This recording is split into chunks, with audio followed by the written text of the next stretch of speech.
Welcome to Resolve IBS and IBD Naturally. I'm Courtney Cowie, a nutrition therapy and functional diagnostic nutrition practitioner. If you are struggling with the symptoms of IBS or IBD and want to get to the root cause of your symptoms so you can take back your health through a whole person approach, this podcast is for you. Just a disclaimer that the information I'm presenting in this podcast is for educational purposes only and should not be taken as medical advice. You should always consult a qualified practitioner before making any changes to your health or medical regimen. That being said, let's get on with the show. All right, Abby Vallejo, welcome back to the Thank podcast. We you. are going to talk everything toxins as it relates to gut health and hormone health. And I think for the listener, probably the big question is how much does this factor into chronic health issues, right? Because I know that comes up sometimes when I'm having conversations with people or even my clients around like, how concerned should I be? Is this really playing a role in some of my chronic symptoms? And so let's talk about that today. Yeah, absolutely. That is a great topic. And I feel like it's one of those that we all would love to ignore, but can no longer ignore, especially in our modern day and age, right? Like Yeah. there's no doubt that these toxins are affecting us. And I feel like this is something I'm just going to start off with a soapbox moment. I There feel you like go. this is something I'm always saying to my clients when they come in. I'm forever giving this example of like your body is like a bucket. Everything that you get exposed to gets dumped in that bucket, not just what you got exposed to today or yesterday, but starting from when you were in your mother's womb, everything you were getting exposed to, like, for example, say she had silver fillings, right? Those mercury amalgams in her teeth. Those can cross over and get into the baby, right? Even before you're even born.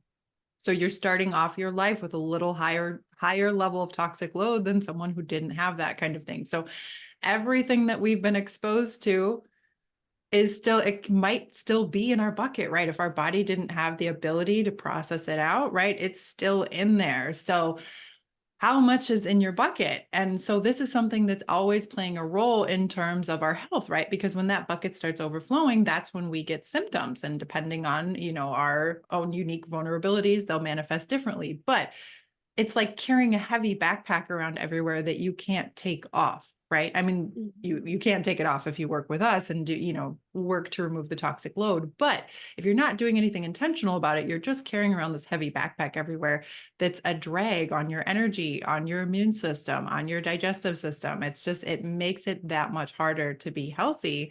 And so this is an important thing that while we would like to ignore it, we really can't and should not. Yeah, no, I agree 100%. And you've probably seen this study too, but I feel like was it maybe like 10 years, 15 years ago, there was like a study done on like number of toxic substances found in like either the umbilical cord or the placentas of like pregnant mothers after they delivered and it's It's like it's an crazy.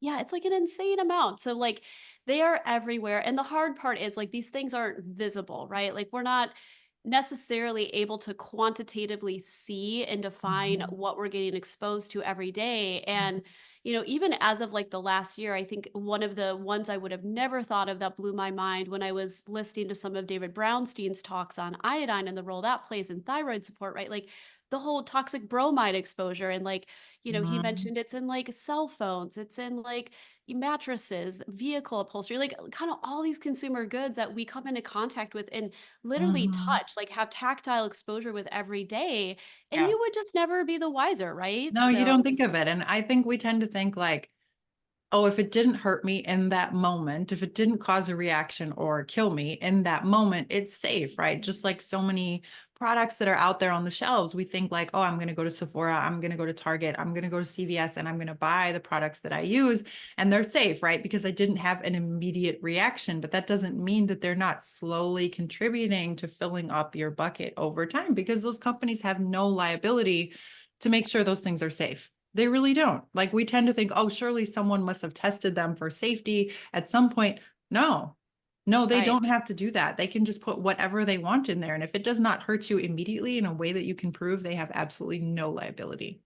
Yeah, 100%. And this is true with food supply as well, by the way, right? Like Mhm. there's a lot, I mean, there Yes. is Yep. some regulation. Obviously, they can't just put anything and everything in processed foods, but you would be amazed what's allowed to be added to foods nowadays. And so this is kind of the buyer beware caution on both sides. But, just for our purposes, I feel like our government standards on what's deemed toxic from a like skincare chemical product like household good and or food, it's a lot higher tolerance level than say European countries or other Yeah. parts of the world, Yeah. And right? higher tolerance in a bad way, right? Like we In a allow bad a lot of yeah. things that are banned in other countries. Yeah, for Yeah. sure. Well, let's talk about kind of some of the different types of toxins because, like, this is a big word that could refer to so many things. And I tend to like to break it down into broadly chemical toxins, Mhm. heavy metals. I would also put things like mycotoxins, which are toxins derived from mold. And then Yeah, I good would even point. consider like Lyme disease because it's a biotoxin, another Mhm. type of living toxin as well. And I don't know if there's Mhm. anything else you want to add to that, Abby, to that. Did we say like plastics? Yeah, plastics I think would be kind of its own thing too because it's maybe more closely related to the chemical, but yet it's not technically a chemical, but it's a substance we could use. It's Mhm. used ubiquitously, right, in so many things. But yeah, I think Yeah. plastics could be its own category for sure. Yeah. Yeah. Yeah. Yeah. So let's talk about maybe hormones to start. So like what do you think is one of the biggest toxin issues when it comes to allowing hormones to function well in the body? Oh man, that's such a good one. And I feel like our hormones are under assault really with all the toxins that we're exposed to. Um, the big ones that come to mind, I mean, all of those that we mentioned are going to be affecting hormones. Really big ones that people come into contact with on a daily basis that come to mind. Of course, like I said, plastics. Yeah. Unfortunately, the microplastics, they're going to simulate estrogen in the body, right? And so they go in and they act like artificial estrogen in women and in men. So when we see all these cases of women having estrogen dominance, where maybe they have like painful, heavy periods, lots of bleeding, cramps, PMS, they're getting, maybe cysts or fibroids or endometriosis, all the things that are associated with too much estrogen in the body that goes unchecked and isn't balanced with our other main female sex hormone, progesterone. These plastics can be playing a big role in that, right? Because they're going in, they're acting like estrogen. And I always remind people, yes, we're speaking mainly to women, but this also happens to men. When you see men with elevated levels of estrogen, and you can really tell just by look at the kids these days, look at men these days that are, man boobs, right? When men Yeah. start getting figures, I mean, to be honest, but we've all seen it, right? Like when you look at the kids and the boys are starting to have a figure that looks like a girl, they're gaining weight in more feminine areas, right? In the chest, in the butt, in the hips. That's a sign that there's too much estrogen. And it's not necessarily that his body is just producing too much estrogen. It's usually those chemicals are too high, right? And plastics are Right. such a big source of that.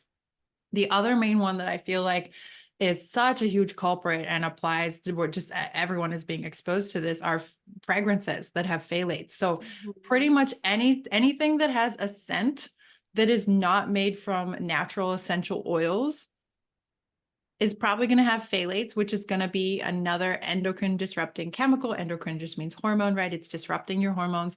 These also act like estrogen. So, guys, I hate to say it, but air fresheners, Of Febreze, course. that Christmas tree that every time I see a Febreze commercial, I just get like super upset. I'm like, you're poisoning people.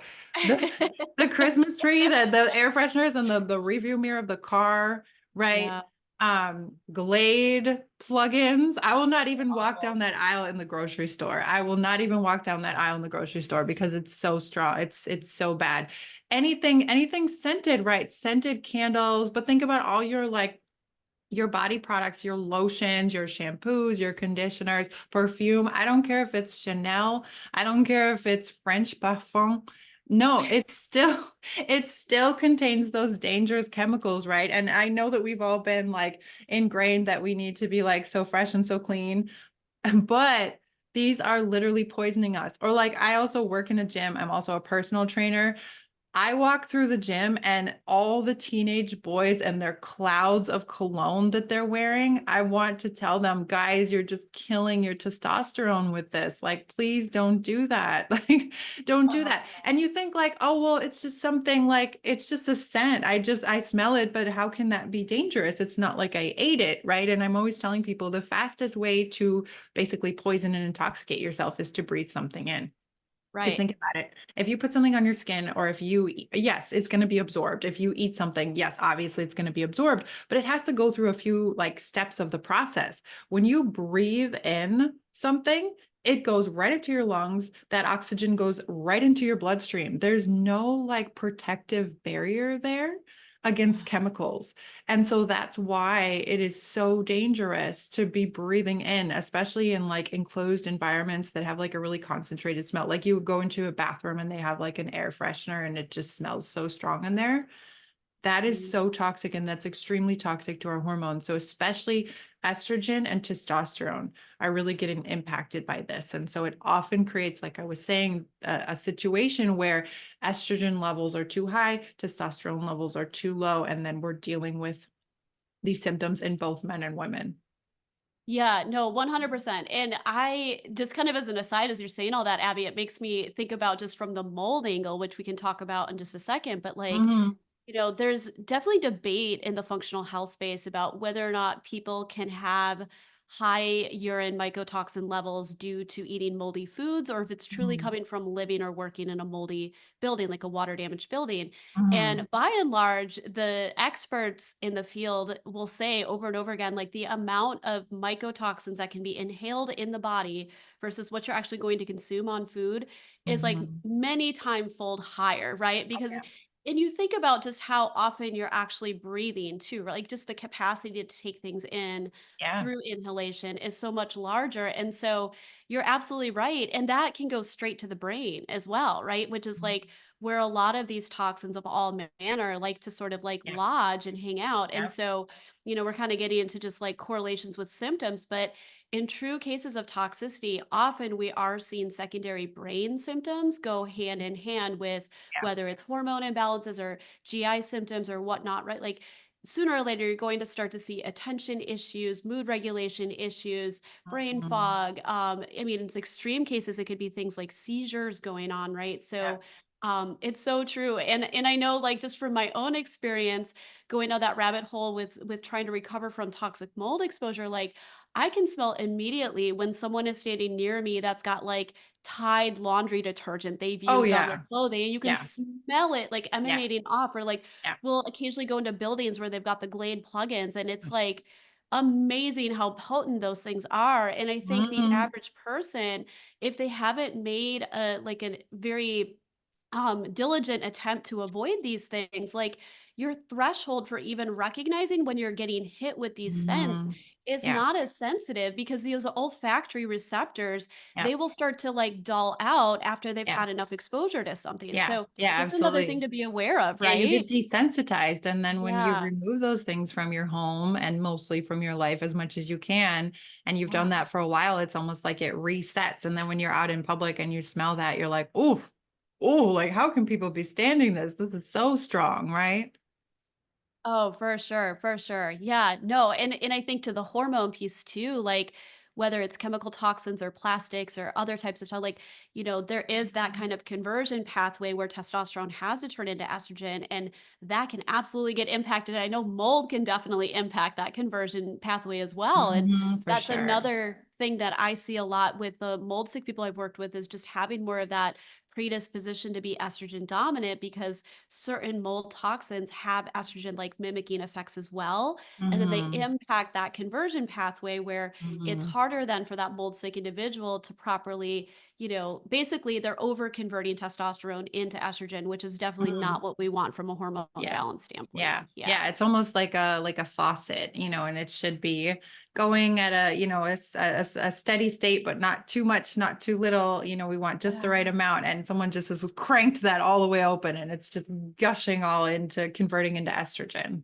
Yeah, absolutely. So, just speaking on the plastics end, because I think this is really fascinating. Like, what would be maybe a very basic place for people to start with in thinking about their plastic exposure, Abby? Because I want to just mention this real quick too before you answer that. But like, I don't know if you've read or you're familiar with the book. I think it's Countdown, which is written about like the male Mm-mm. fertility level that's like Oh, on you the know what? I have decline. heard of it. Yeah. Yeah, and I haven't read it, but I'm very interested in reading the book, but the author apparently has been, like, researching what's been going on with, like, American fertility rates, and Mhm. apparently if we stay on the curve we're on, like, by the year 2040, 2050, something like that, like, sperm counts are gonna average close to 0 in the male Mhm. population, and I Yeah. think a big piece of this gets back to a lot of these endocrine disruptors, plastics included, impacting male sperm count levels, so if we just look at that piece, like what would you say is a good place to start for people? Yeah, and I'm glad that you said that too, because I think so often when we think of fertility, we put all the onus on the woman. Yeah. And we're Yeah. so focused on the woman. And I think we as women naturally are like, oh, well, of course, this is my main job here is, the baby carrier and everything. So what do I need to do? And what's my nutrition and what do I need to dial in? It's usually the woman that comes in. And then I'm like, yeah, but we also need to look at what your partner is doing because that matters just as much, right? Takes two to Mhm. tango kind of thing. So yeah, I Yeah. know it can be daunting because we live in a society where it's not like we can just go out and eliminate all of these toxic sources, right? And so I always tell people like focus on what you can control because there's a Mhm. lot that you actually can control that is going to make enough of an impact on your health to be worth doing. So I know we get kind of doomsday when we talk about toxins because this source and that source and we don't have control over all these things, but we always have control over what we put on our bodies and what we do in our homes, right? And Yeah. so we want to start with that. So even just really simple things like where are there sources of plastic in your life that you can start eliminating? Like, are you still drinking out of plastic water bottles, right? Like, that really Yeah. does matter if that's something you're doing every single day. Get Mhm. yourself a stainless steel or a glass water bottle instead, and then you can reuse it. It's also better for the planet, kind of thing, right? Or like, how are you storing your food? Like, I know we probably have all had those old plastic Tupperware in the kitchen storage that we're still kind of using. It's time to upgrade that. Like now you can get glass, right? You can get stainless steel. Like there's so many good options. They're not expensive. Just things you can start swapping out. There's upgrades like that you can make. Just I would say just like start looking around your home and little things like that and just start swapping things out. You don't have to do it all in a day, but those things are going to start making a difference, right? And obviously like never heat anything in plastic. Don't put things in the freezer in plastic. Like we have silicone ice trays instead of plastic ice trays. They're so much easier to get the ice cubes out of anyway, right? Like it's so Right. much more Right. convenient and there's so much safer. Or like plastic bags. I know we're all kind of obsessed with like plastic bags and plastic wraps and all. It's convenience, right? It's convenience that's killing us. But now thankfully there's so many options. Like you can get silicone bags. Replace your Mhm. plastic bags with silicone bags. Or you can get like that beeswax paper that like fits around the top of like, if you instead of putting saran wrap over the top of a pot or a plate or something, you can get like the Yeah. beeswax paper. There's lots of options now, and there's lots of like cute and effective things. You can kind of get excited about like, oh, how can I upgrade this? Or maybe this month I'm going to work on upgrading my old Tupperware, or this month I'm going to switch out my plastic bags and baggies for silicone reusable bags, right? If you just like give yourself a simple task like per month to do, eventually after a few months, you'll have made such great progress, like swapping out those toxic products for newer things. And then we want to support healthy industry, right? Like we want to support the companies that are giving us these healthier options because we speak with our wallets, right? So we don't want to keep investing in the problem. We want to invest in the solution.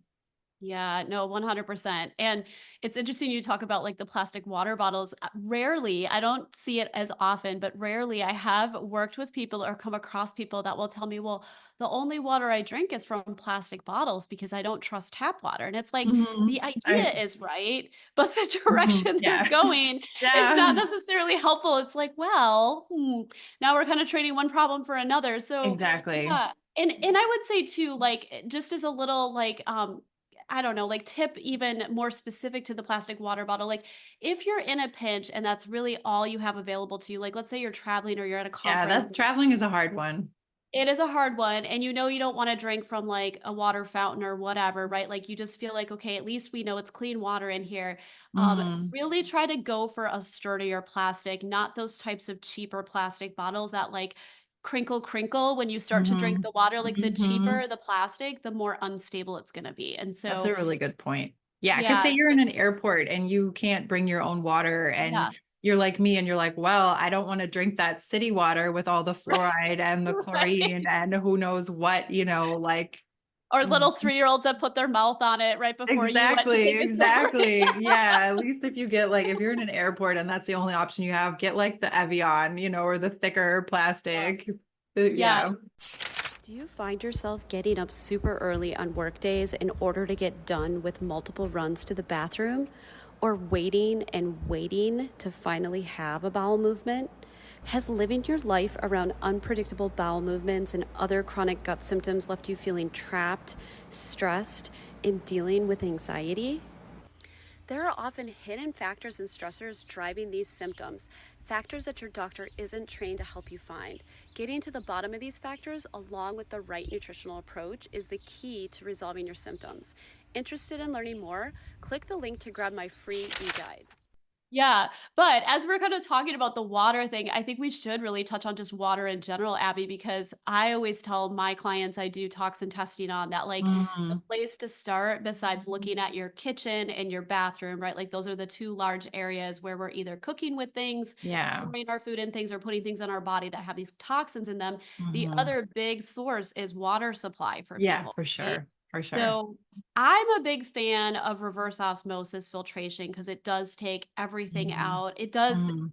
most of them will also strip the good minerals in water too. However, you can add those back in. Yep. So that's kind of like your reassurance on the other side. Mhm. But I feel like a lot of people who say, well, I have my fridge filter I'm filtering water through, or I've got a Brita pitcher in Oh my, my god, the Brita. like, it's just I unfortunately, I have to kinda tell people, like, it's you're going the right direction, but those are just not gonna be high enough quality to get things like Mhm. arsenic out or Yeah. some of the, like, chemical toxins that come from, all of the medications that get into the water supply or Right, do whatever you else, really right? Like wanna be drinking everyone's leftover medications? yeah, so People are yeah, on a so ton of medications, that water is so contaminated.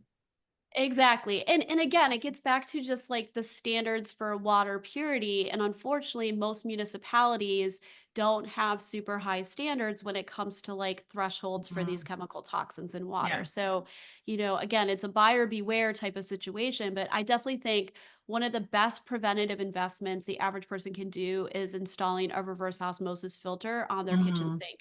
And you Yeah. can get actually pretty reasonably priced, like countertop ones that plug in if you don't want to go to the effort of like putting it under the sink or hiring a plumber to Mhm. come over. But Mhm. I think that's huge. Oh, it is. Yeah, we have one of those as well. And granted, I mean, we have well water, which I mean, obviously is better than city water. But the other thing is with well water, like where we live in Wisconsin, there's high levels of arsenic in the soil. Yes. And so the Yes. more that the surrounding areas around us in the countryside have developed and they've blasted for basements and, building and things like that, the higher the levels of arsenic have crept up in our well water to the point where it's well over the safe amount. So we did get a reverse osmosis for that reason. And the other thing too is think about, all your neighbors who are spraying like Roundup on their lawns and Yes. their weeds. That is water soluble. That goes directly into the water supply. So Yeah. if you live close to farm fields, or if your neighbors are spraying this type of thing, or if you are using this type of thing on your lawn, it's going into the groundwater, which is going into your well, and you are drinking that. And we're hopefully going to talk about glyphosate and Roundup for a little bit today as well, because it's definitely Oh worth yeah. mentioning. But yeah, Oh so yeah. even if you have well water, yes, that's ideal to city water because you're not getting all of those like fluoride and chlorine and all those added chemicals. However, you're still having sources of exposure, whether they be, like this, the arsenic is kind of naturally in the soil. There's in this area, there's kind of nothing we can do about that. Or, the glyphosate coming in, the Roundup that's being sprayed, the pesticides in lawn care that are toxic, that are water soluble and getting into the water supply. So yeah, we have the reverse osmosis, and then I remineralize the water. Yeah, exactly, and that's totally the way to do it, and sometimes people don't realize, like, RO is really the only way to get arsenic out. It's just a very Mhm. small particle size, and Yeah. I know when we, prior to getting our RO filter, we got it when we built our home, but before that, we were using a Berkey tabletop gravity Mhm. filter, which is a good Mhm. one too, Yeah. but if you do have arsenic in the water supply, which we also are on a well system living in a town, right? It won't get that. And that is a big Mhm. deal. It's probably one of the Yeah. most toxic chemicals that you can get Yeah. exposed to. So, Yeah. yeah, that's for sure. And we should talk about glyphosate, Abby, because I feel like there's a lot to say there. Let's talk about Yeah, even it. from a gut perspective, there's a lot to say there. But yeah, go Mhm. ahead. Go ahead with that Yeah. one. So in terms of glyphosate, I mean, I think that so let's give a little bit of like background on some of the things that glyphosate was actually invented for before it became known as like Roundup, which you spray on weeds, right? So glyphosate is actually a patented antibiotic. Just taking a moment. To let that sink Yeah, in. it's an antibiotic. I just was like, it's an antibiotic, guys. Guys, it's an antibiotic. So like it's killing. We know what antibiotics do, right? They kill off all the good gut flora that Yeah. you need to be healthy. So Or it's bacteria in general. They just kill yeah, bacteria, yeah, right? Good and yeah, it bad. kills Like, bacteria. Yeah, yeah, doesn't yeah. discriminate. Yeah, Mm-mm, it does exactly. not discriminate. So all that healthy flora that we need to be healthy, it goes after that, right? Yep. It's also a decalcifier. So it was invented to like strip calcium out of pipes. What a wonderful thing, right? I know, right? Like, great. Let's So we spray it can have more everywhere. calcium floating around in our bodies, Oh just my getting God. lost in So the it's joints and literally, tissues. how it works is it's literally a chelator, which means that it binds for the listener that it binds. So when something chelates, it's binding. So it's Mhm. binding to minerals, metals, but minerals, right? So like calcium, I mean, something that, yeah, I mean, we don't want calcium deposits in our drains, but we want calcium in our body, right? Magnesium, other minerals. We need these to be healthy. And glyphosate chelates or binds to these minerals. And it Yeah, does that in the soil where it's sprayed. So we are supposed to have minerals in soil. Healthy topsoil is going to have minerals. And that way, when we grow crops in there, the crops are going to get the minerals from the soil. You can tell if produce is mineral rich, by the way, because it has good flavor. Like, for example, tomatoes. I always give this example because I think it's just this has happened to everyone. Go to the store and buy some tomatoes. They taste like nothing, right? Even if yeah, they're organic, sometimes they taste like nothing, right? yeah. But then eat a tomato out of someone's garden who's into gardening, and you're like, oh my God, this is what a tomato tastes like. Like, I forget that they can actually taste this good, right? That's Yeah, because that tomato that tastes good, it has a high mineral content versus the ones in the supermarket, which are basically so low in minerals, they don't even have flavor, right? So right. if we are spraying, and glyphosate is what, like the most used herbicide, it's certainly in the United States. I know it's I think banned in so. some other countries, so maybe not on the planet, but in the United States, it's definitely the most used herbicide Yeah. commercially and just privately, people spraying it. So if we are spraying this all over our fields of crops that we are supposed to be getting our nutrition from, and it is going and it is binding to all the minerals that the soil needs to be healthy, those crops will not develop. They will not have in a healthy way. They will not have the same levels of mineral content that they're supposed to, not just affecting flavor, but also obviously our health, right? And so this is why most people are depleted in minerals Yeah. because of this. Right. Right. Oh, 100%. 100%. I would almost say it's so much so that most people would do good to go on a trace mineral supplement I just would to just replenish. automatically, if you're Yeah. not taking minerals in this day and age, just take them. Yeah. I don't even think that you need to be tested. I think it's safe to say trace minerals for everyone because Yeah, I would agree. we're so I would agree. depleted. I would Yeah. agree. And then the other thing about glyphosate, and this is just going to sound really dire, and it kind of is, but there are things you can do, is it really is everywhere. So even if you are making an effort to eat 100% organic, which would be ideal, right, for most of us Mhm. nowadays to really support good health, you're still likely going to get some degree of exposure because when Mhm. like you said, Abby, when it runs off, like it goes everywhere. So It's in the chances water are, supply. It's in the yeah, rainwater. So it's it's going everywhere. It's it's traveling, right? If everywhere. it's in the rain, it's traveling. And I think, Yes. the reason that they were able to push glyphosate and say that it's safe, in quotations, is that Yeah. it's water soluble. So it doesn't accumulate in our fat cells, right? So they're like, oh, it's Right. water soluble. It'll just go right through you and not cause any damage, right? But what they're not accounting for is, so the reason why it works as a pesticide is it disrupts what's called the shikimate pathway. And this has to do with how Mhm, like plants metabolize, right? And mhm. so it is able to kill off weeds and, bugs and other things like that because they are using this particular pathway that we as humans don't use. We don't have this Right. pathway in our bodies. So they're saying, okay, we don't have this pathway. So it's only going to affect like the plants and the bugs that they use this pathway, and we are going to be safe from that. But what they're not taking into account or purposely ignoring is that the good flora in our gut also use this pathway. Correct. And We're so like when that's why one reason why glyphosate is so incredibly damaging to the gut, exactly. it's an antibiotic and it's killing off the good flora. It's damaging this pathway. So the role that the healthy flora and bacteria in our gut play is getting blocked when Mhm. glyphosate comes in. So yeah, it's not getting stored in our fat cells, but it's still absolutely wreaking havoc on our gut and our microbiomes. Yeah, 100%. I don't know like what the count of like estimated bacteria is in the human body, but it's like insanely high, right? So it's like Mhm. true to say that we are actually a bunch of bacteria all together, Mhm. right, inside of us, Mhm. which means that exactly what you said, Abby, it's not so simple as saying like, okay, well, because you're a human and you're not a bug that's eating a corn plant that we want to protect from that, like this won't harm you. Like Yeah. so not true, right? Because we're made up of all of these organisms on the inside and Mhm. yeah, And if they're I not think healthy, we're not healthy. So if it's killing them right. off, it's going to impact our health. Right, right. And there's plenty of studies also showing that there's direct correlations with things like glyphosate levels in the body and things like leaky gut, right? Which is a precursor to all disease, we could argue, Mhm. as well as playing a role in conditions like IBS, IBD, like overt gut symptomology or gut diagnoses, where we're seeing not only a lot of bad bacteria overgrowth or even undergrowth of the good guys. And we know that Mhm. when there's problems with the mucosal barrier, which we can think of as like soil quality in a garden, right? And then the Mhm. bacteria that grow in the garden are your good gut bacteria.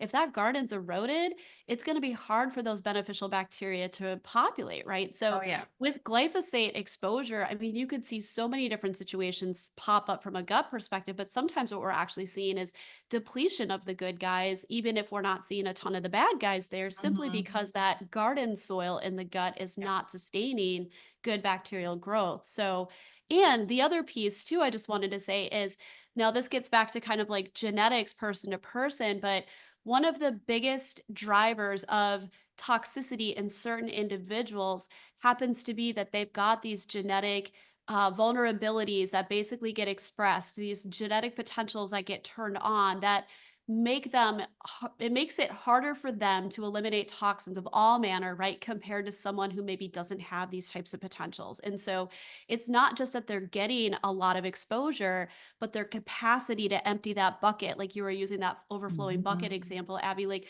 the capacity to empty that at the same rate as a healthy person is super Yeah. compromised, right? Yeah. So whether it's water soluble or fat soluble, like I don't care what kind of soluble, like Right. their Right. body is just for, because of all of these reasons, right? Like holding on to higher amounts.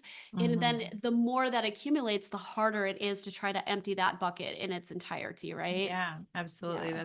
That's a good point that you mentioned.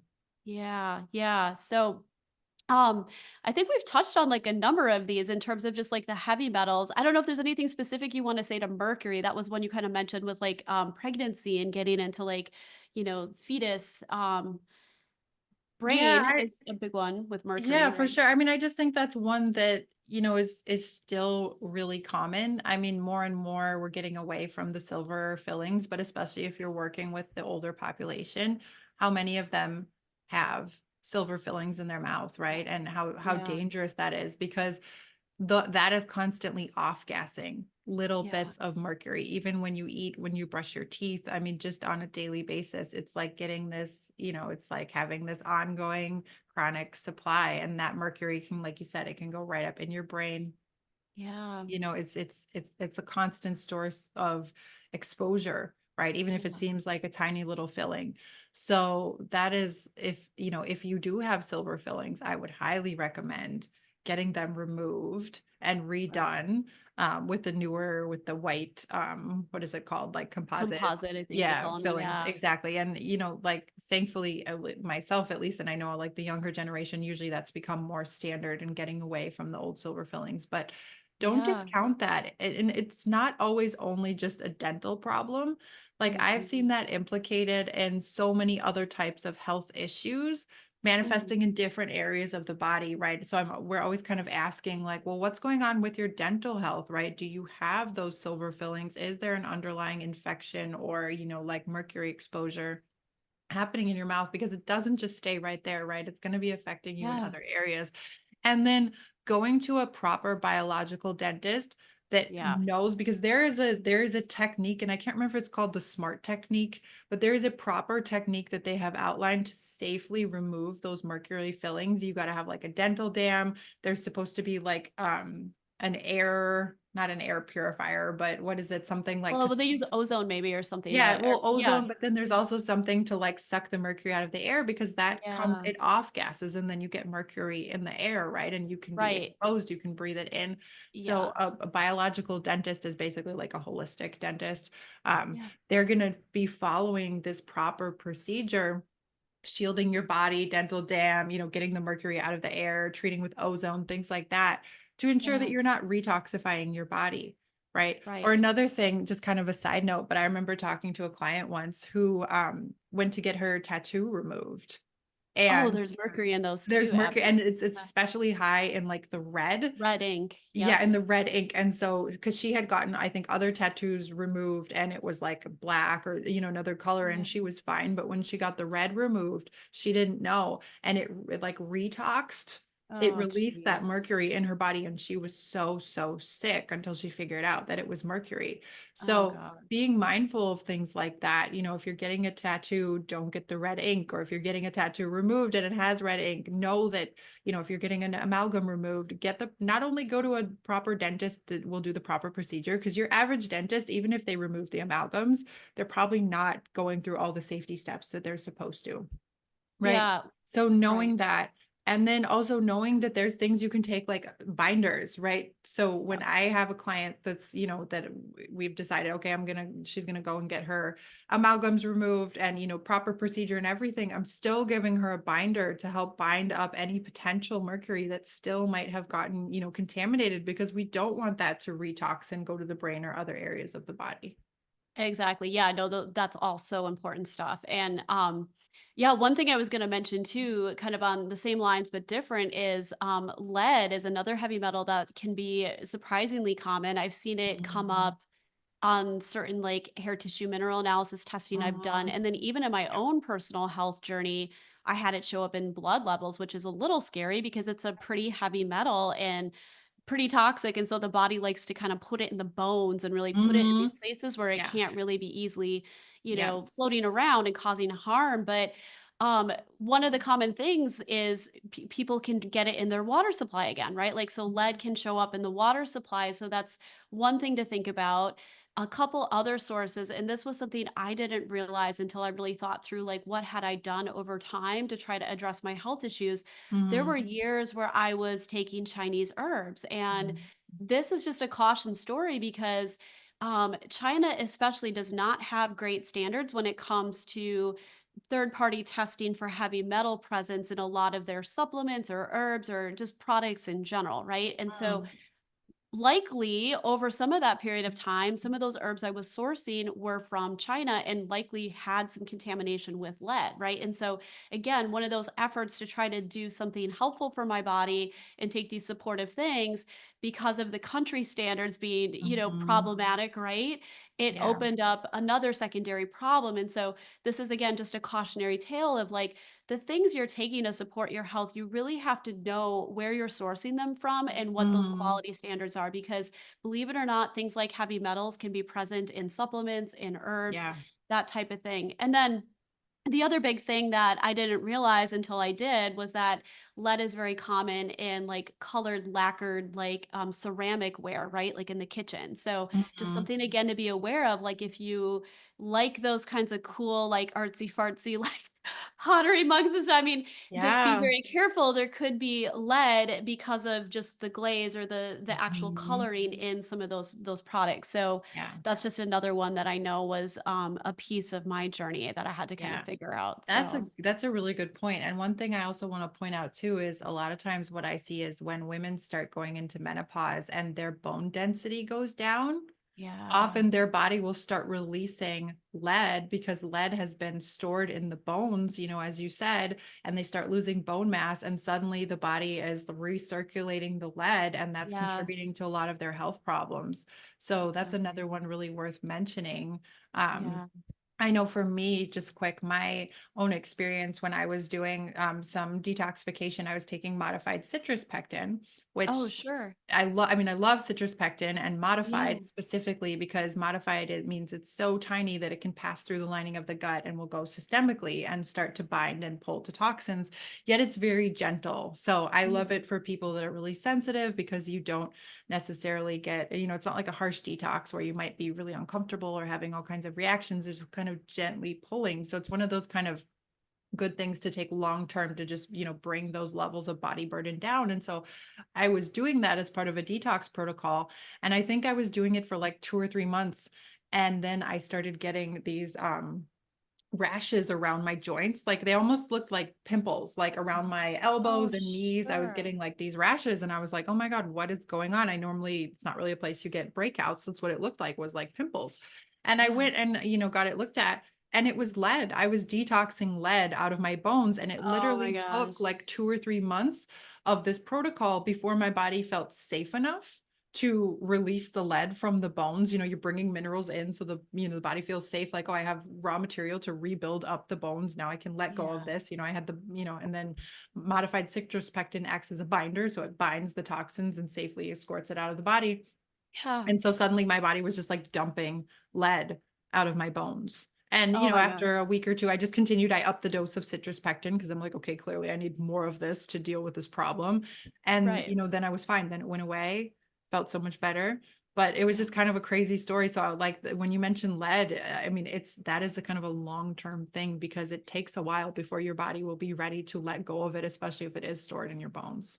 Yeah, and I think your tale just makes me think to put this out there as a cautionary tale for the listener is that if you do suspect you've got heavy metals along with other toxicities, I mean, truly, it does behoove you to work with somebody who can guide you through that detoxification. Because in my experience, heavy metals can be the slowest and take the longest to like Mhm. adequately like detoxify. Yep. And there's an order of operations here too. And truly, if you have lots of different things going on, especially toxic mold exposure, almost Mhm. always you have to start there first and Yep. get the body eliminating that in order for these other Yep. toxins to move. Yeah. So definitely this is not an area I would ever advise anybody DIY, right? Because there's a lot to it. You can feel quite sick if you're pushing Mhm. toxins without the right support.